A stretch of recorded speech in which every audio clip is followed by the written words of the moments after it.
2월 12일 금요일 새벽입니다. 다 함께 사도신경으로 우리의 신앙을 고백하겠습니다. 나는 전능하신 아버지 하나님 천지의 창조주를 믿습니다. 나는 그의 유일하신 아들 우리 주 예수 그리스도를 믿습니다. 그는 성령으로 잉태되어 동정녀 마리아에게서 나시고 본디오 빌라도에게 고난을 받아 십자가에 못 박혀 죽으시고 장사된 지 사흘 만에 죽은 자 가운데서 다시 살아나셨으며 하늘에 오르시어 전능하신 아버지 하나님 우편에 앉아 계시다가 거기로부터 살아있는 자와 죽은 자를 심판하러 오십니다. 나는 성령을 믿으며 거룩한 공교회와 성도의 교제와 죄를 용서받는 것과 몸의 부활과 영생을 믿습니다. 아멘. 찬송가 526장 찬양하겠습니다. 목마른 자들아 526장입니다.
지금도 살아계셔서 항상 우리를 지켜 보호하시는 하나님 아버지, 오늘도 이렇게 설날 연휴가 시작되었음에도 불구하고 새벽에 자리를 기다리며 기도로 주님 앞에 나온 예음 가족들이 있습니다. 그들의 마음을 주님께서 기억하여 주시며 그들의 기도가 주님의 사랑과 뜻 안에서 열매 맺어갈 수 있도록 주님 인도해 주시옵소서.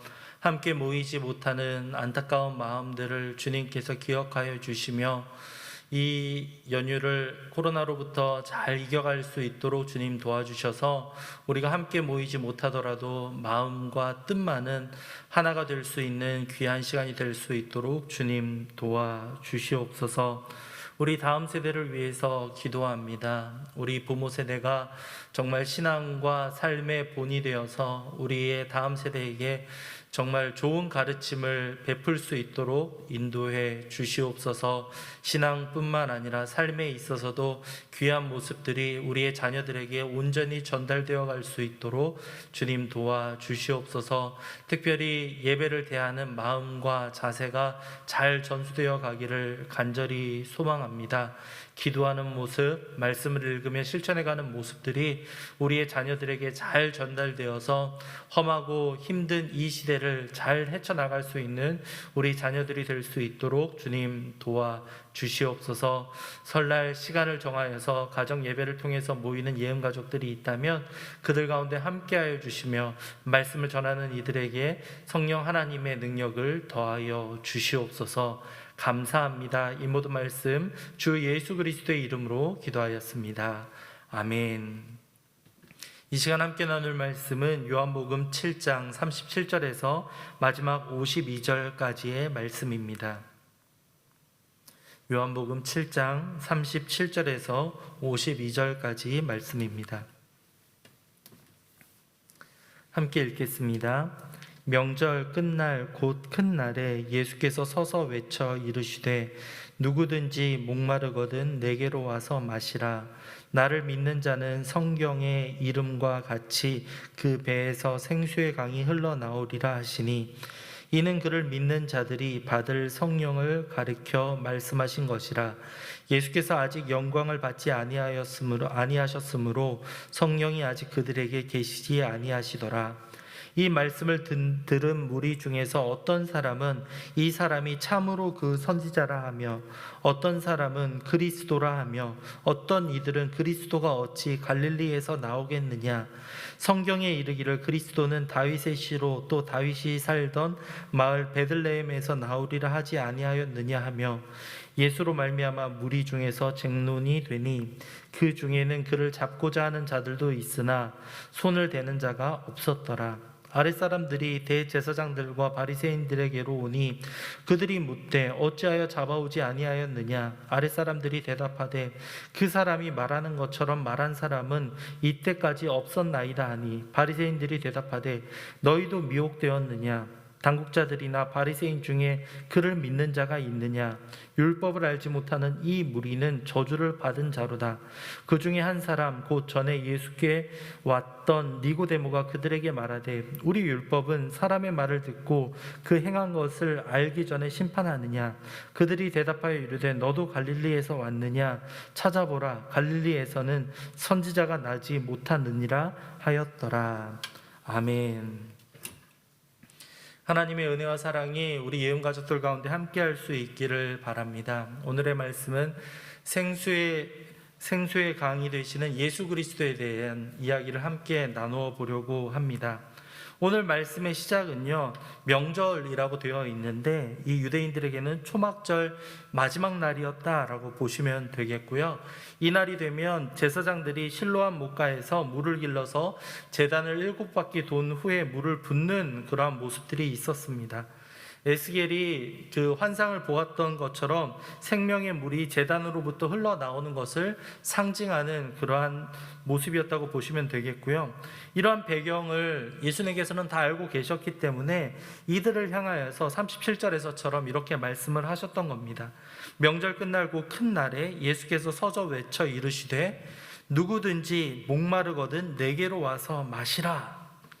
누구든지 목마르거든 내게로 와서 마시라. 예수님이 그들에게 생수의 강이 흘러넘치는 그러한 영적인 갈급함을 채워주시겠다라는 말씀을 이들에게 선포하셨던 겁니다. 이것은 문자 그대로 물을 주겠다라는 의미가 아니라 거기에 한 걸음 더 나아가 성령을 베풀어 주신다라는 의미를 내포하고 있고요. 그 후에 예수님께서 영광을 보신 이후, 즉 십자가에 달려 돌아가시고 부활하신 이후에 성령을 선물로 주시겠다는 의미를 이 말씀 가운데 내포하고 있으셨던 겁니다. 예수님의 이 말씀을 들었던 사람들은요, 무리가 갈려서 쟁론을 시작합니다. 40절을 보면요, 어떤 사람은 이 사람이 참으로 선지자라, 예수님을 향해서 선지자라고 말하는 사람들도 있었고요. 41절을 보면 다음과 같은 말씀이 있습니다. 어떤 사람은 그리스도라 하며 어떤 이들은 그리스도가 어찌 갈릴리에서 나오겠느냐. 지금 세 부류의 사람이 있죠. 예수님은 선지자다. 두 번째 부류는 예수님은 진정한 그리스도이시다. 그리고 어떻게 그리스도가 갈릴리에서 나올 수 있겠는가? 어제 나누었던 말씀과 연장선상에 있는 이 무리가 또 등장을 하고 있는 겁니다. 처음 선지자라고 말하는 이들은 어떨까요? 예수님의 말씀과 교훈을 인정하지만 거기에 담겨있는 진정한 의미는 깨닫지 못하는 무리들이었습니다. 물론 이들에게는 조금의 변화의 여지가 있었겠죠. 예수님의 뜻은 다 알지는 못하지만 그래도 분명한 가르침이 있다라고 여기고 그분의 말씀에 귀를 기울이는 첫 번째 무리가 있었고요. 두 번째 무리는 지금까지 이런 사람을 만난 적이 없었고 이러한 표적을 행한 사람이 없었기 때문에 이분을 그리스도라고 인정할 수밖에 없다라고 말하는 무리들도 나오고 있었던 겁니다. 그런데 안타까운 세 번째 무리는 어떠합니까? 어떤 이들은요, 그리스도가 어찌 갈릴리에서 나오겠느냐?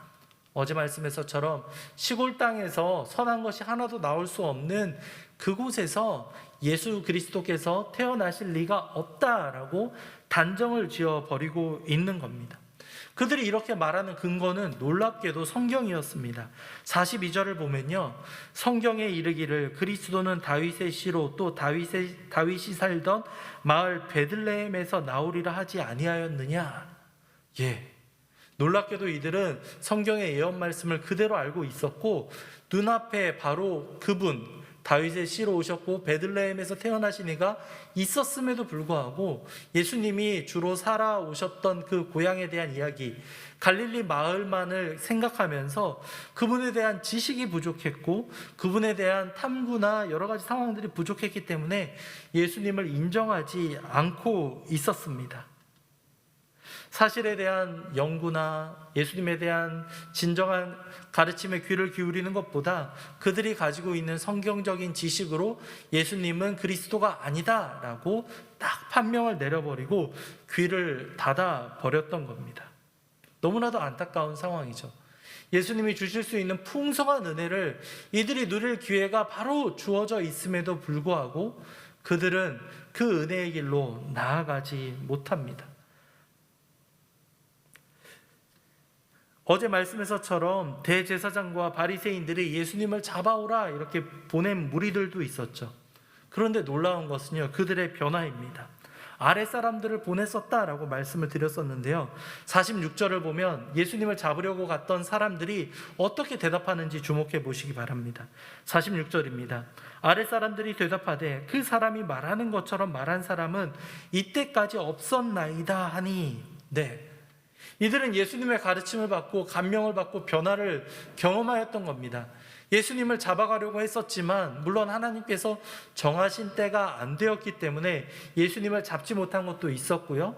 뿐만 아니라 예수님의 가르침을 들으면서 이들의 마음에 변화가 일어났던 겁니다. 내가 저분을 잡아갈 수 없겠구나, 저분은 진정한 메시아이구나 라는 사실을 깨달았던 겁니다. 이들의 변화된 모습을 보면서 바리새인은 이렇게 말합니다. 47절이죠. 바리새인들이 대답하되 너희도 미혹되었느냐. 48절은 이렇습니다. 당국자들이나 바리새인 중에 그를 믿는 자가 있느냐.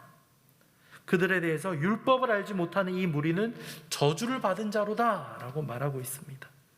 끝까지 예수님을 인정하지 않으려고 하는 바리새인들의 완악한 모습을 엿볼 수 있습니다.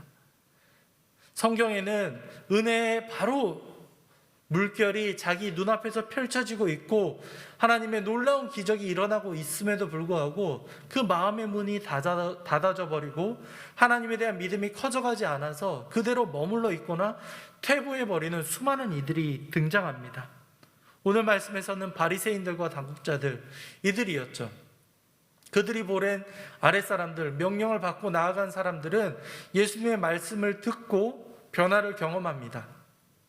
예수님이 진정한 생수의 강이 되신다라는 분을 기억하면서 그분을 통해서 은혜를 경험하면서 변화를 맛보고 있던 겁니다.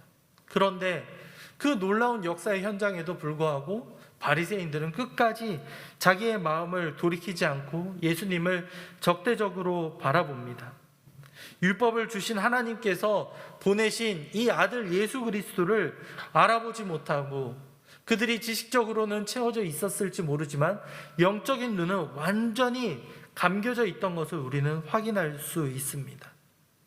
결국 예수님을 통해서 영적인 갈급함을 해결할 수 없는 이들은 결국 그것을 이 땅 가운데 다른 무언가로 채우려고 하고 결국에는 목마르고 멈추어져 갈 수밖에 없습니다.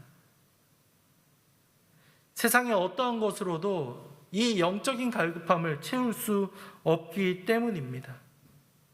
성령 하나님께서 우리와 함께 하시며 예수님께서 함께 하신다고 약속하신 그 성령님을 통해서 우리는 하나님과 만나고 그 역사하심을 통해서 주님을 더욱더 닮아가며 가까워질 수 있습니다. 그 은혜의 강에 우리가 들어갈 수 있는 것이죠. 반면에 하나님의 영광을 눈으로 보면서도 깨닫지 못하는 이들은 스스로 그 은혜의 길을 걸어가지 않는, 은혜를 스스로 복을 차버리는 결과를 초래하게 됩니다.